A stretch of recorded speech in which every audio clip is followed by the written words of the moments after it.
Le troisième dimanche du temps ordinaire a été proclamé le dimanche de la parole de Dieu.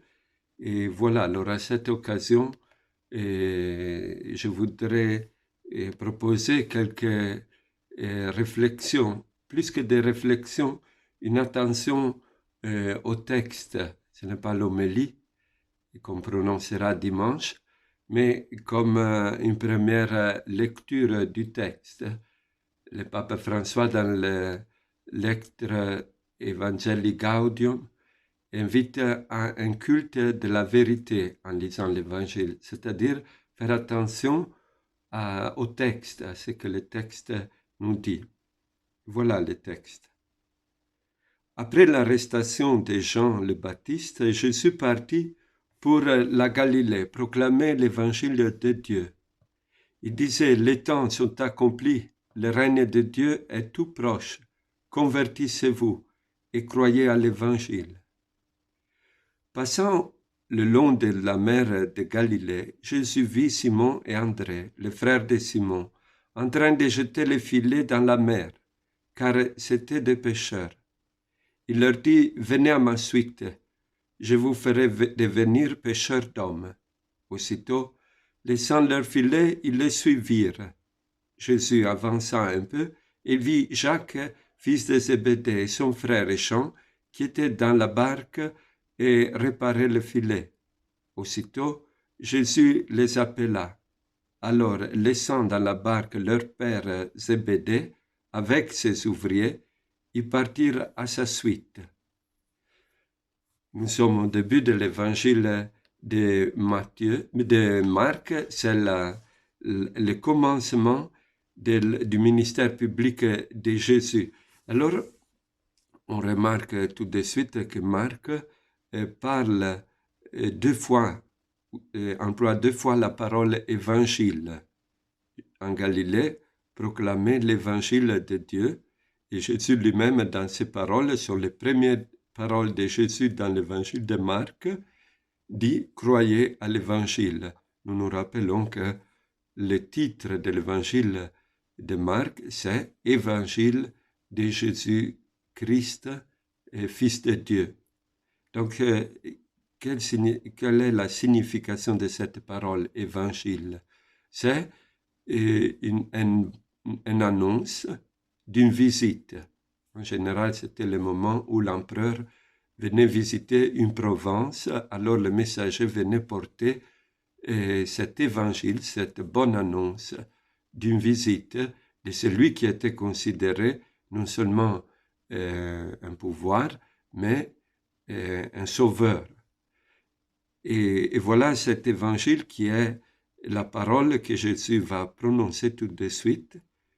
Une autre chose qui frappe, c'est comme le commencement de la prédication de Jésus coïncide avec l'arrestation, on peut dire c'est l'arrêt de la mission de Jean-Baptiste, même si après il témoignera jusqu'à donner la vie.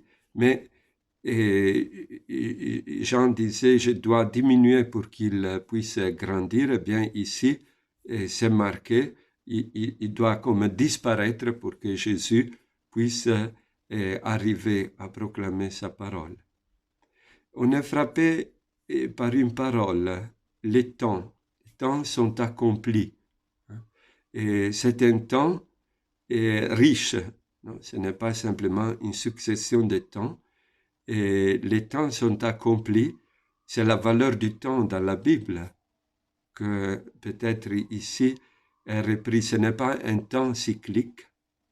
Les temps chez les Grecs étaient comme un cercle qui se répétait, qui revenait sur lui-même. Chronos, le dieu du temps, tue ses enfants, il les dévore. C'est le sens de la vieillesse. Ici, c'est un autre sens du temps, comme événement. On dit aussi kairos. C'est le moment. Et je crois que c'est là que Marc veut marquer au début de son évangile. En fait, est répété très souvent l'adverbe aussitôt, ici aussi 2 fois, dans la réponse des disciples, aussitôt, laissant leur filet, aussitôt, Jésus les appela. Et cet aussitôt, ça donne le sens que dans le présent, il y a une plénitude à saisir. Et peut-être c'est l'une des clés de lecture de cet évangile. Le centre de la prédication de Jésus, c'est le règne de Dieu, qui est tout proche. On pourrait dire, je crois, le grec dit vraiment, c'est ici, non? Il est là.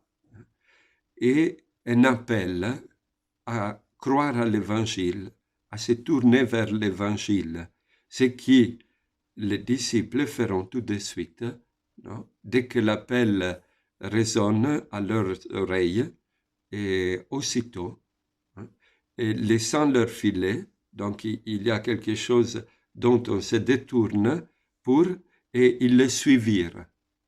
Voilà un autre mot qui revient 3 fois dans cet évangile. Venez à ma suite, et ils le suivirent, et aussi les 2 fils de Zébédée, et ils partirent à sa suite. Voilà quelques éléments qui peuvent nous aider à réfléchir sur cet évangile. J'aimerais souligner aussi ce regard de Jésus.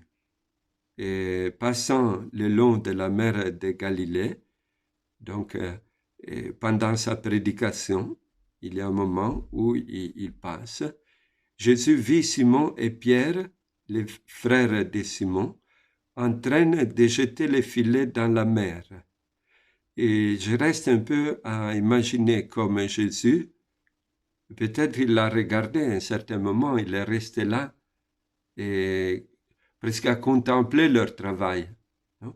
À les regarder comment ils travaillaient, quelle est leur manière de jeter les filets, leur passion aussi pour le travail. Et voilà que les paroles que Jésus dit, je vous ferai devenir pécheurs d'hommes, non? Et c'est peut-être aussi le fruit de cette contemplation de Jésus qui les regarde en train de jeter leur filet. Voilà, ce n'est que quelques indices, quelques paroles qui, en travaillant un texte, peut nous aider à réfléchir, et je la partage comme un travail que chacun de nous peut faire, que nous faisons, et en attendant peut-être le temps où nous pourrons nous rencontrer pour faire un partage de l'Évangile. Mais, et je termine, il est important, comme le pape nous invite de le faire dans un premier moment, c'est le sens que je voudrais donner à ces moments, et de faire attention au texte, ce qui nous frappe dans les textes. Et une bonne journée à tous.